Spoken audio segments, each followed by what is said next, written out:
Hey everybody, welcome to my channel. Today I want to bring to you my contribution to the care collab that Nina from Ninja Orchids was so nice to invite me to. I feel really humbled by being a part of this collab so early on in my kind of orchid journey. I started last year January with this plant over there, and ever since my collection has grown to ridiculous measures. So I don't know if that's super healthy, but anyways, what I'm trying to say with that is I'm really not a super experienced grower, and I think it speaks volumes to a community to include unexperienced people as well and to be so open and nurturing. I guess if your hobby is growing plants, then you just enjoy watching growth and you enjoy nurturing creatures. So thanks a lot for letting me be your orchid, I guess. Thanks for letting me be the imposter in the midst between Ninja, Orchids, as I already said, Toki World, and My Green Pets. In the unlikely case that you clicked on my video without knowing any of the other channels, then all of their channels are linked below, and also all of their videos are linked below. And I think also now in the cards. I can do cards wherever. And so yeah, check them out. And yeah, hope you enjoy the videos and the collab. I want to show you kind of what my setup looks like. I want to go over kind of the stage of my plants and kind of what I'm doing to keep them alive. So yes, I bought my Cattleya Rex 11 months ago, so it's kind of mid-March 2021 now, and I bought my plant in early April 2020, and so I've had it now for 11 months. As I said, I'm not an experienced grower by any means, but I guess I've collected some experience now over one vegetation period, and so yeah, I can just show you what I do to keep my plants, and if you have any tips, if you have questions, anything like that, just leave them in the comments below. And without further ado, let's just go and look at my setup. Okay, so if you're not familiar with my grow setup, like how I maintain my plants, this is kind of what I'm working with here. So there are some Miltoniopsis that we're not talking about today, but this is kind of the main area. And as you can see, I'm growing pretty far away from a window, so my plants rely really mostly on artificial light.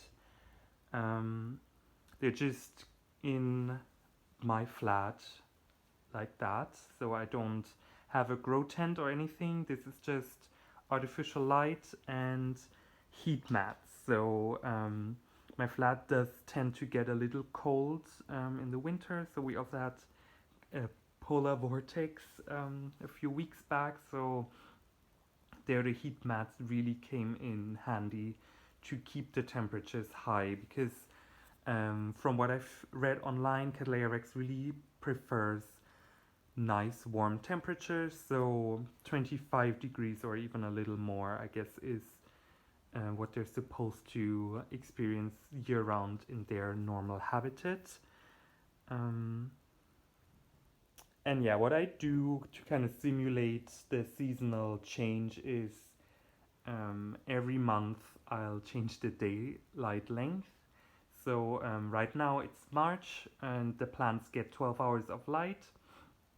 I will increase this until June, and then starting in August I will go down with the daylight length again, so that in winter they get only 10 hours of light, to kind of simulate this seasonal change, which is really important for many plants to, you know, regulate their annual growth.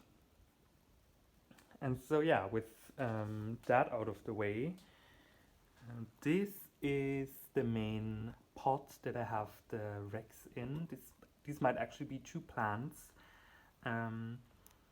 I bought my Cattleya Rex, or my plants. This is the second one that I have right now. I bought them, as I said, last year in April from Schwerter Orchideen here in Germany. And what happens with Schwerter is that if you buy young plants from them, more often than not, you get kind of a community pot with several individuals in them, which I think is really nice. Siblings can be very different in their growth habit, the way they bloom, and so on. It's like with humans, right? We're not the same as our siblings, and that's true for these orchids as well. And yeah, so if we look at this one right now, you can see it's starting to produce the new growth, a new pseudobulb. So under my care, it produced this bulb last year, and this is kind of, oh, sorry, this bulb last year, and this is then this year's new growth. And yeah, a few weeks back, I had asked William already for his input on Cattleya Rex, if what he thinks about my plant, if it looks healthy or not. And he mentioned that these this yellowing, these spots might be due to a lack of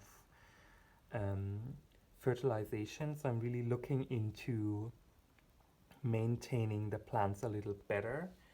But if you compare these two next to each other, so these are siblings, as I said, and as you can see, this one is so much bigger than this one. And in fact, this little tiny one, which lives up here, has been giving me some worries for a few months now.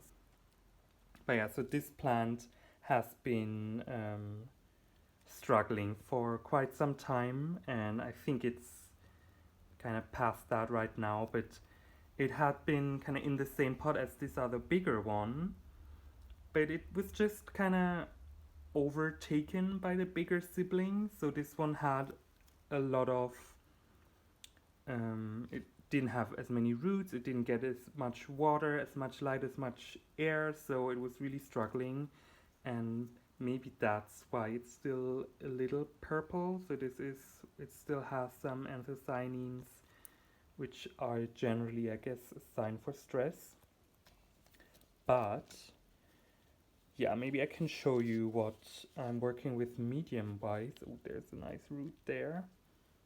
Guess a little hard to see. Medium wise, what I'm working with here is mainly bark. So I'm using this, oh, it's all root bound. I'm using this kind of medium size bark for my setup.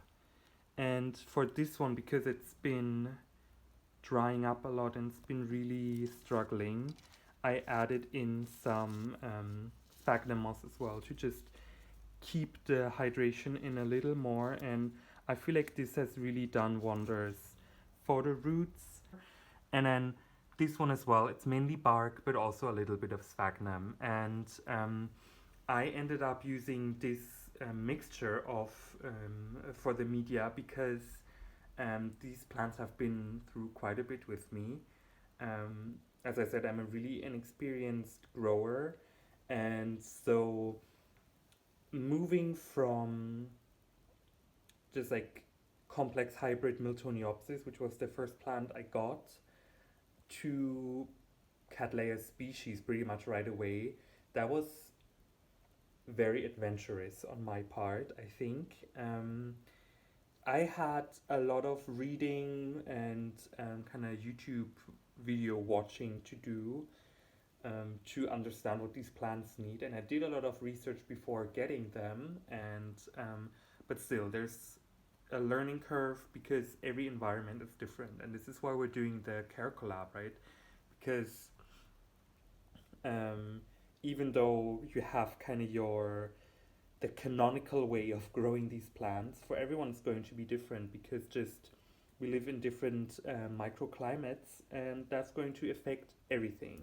And for me, I grew it in pure bark, but I noticed very fast that this is just, it's drying out way too quickly for my liking. So I saw that the plants would be shriveling up, the bulbs. You can see they're not super plump actually, these bulbs. And they're still a little shriveled up from the winter rest. This plant had a nice winter rest. And but then last year when I had it, especially during the summer when it was over 30 degrees Celsius, which I think is like 90 degrees Fahrenheit. I never know. There'll be a conversion on the screen.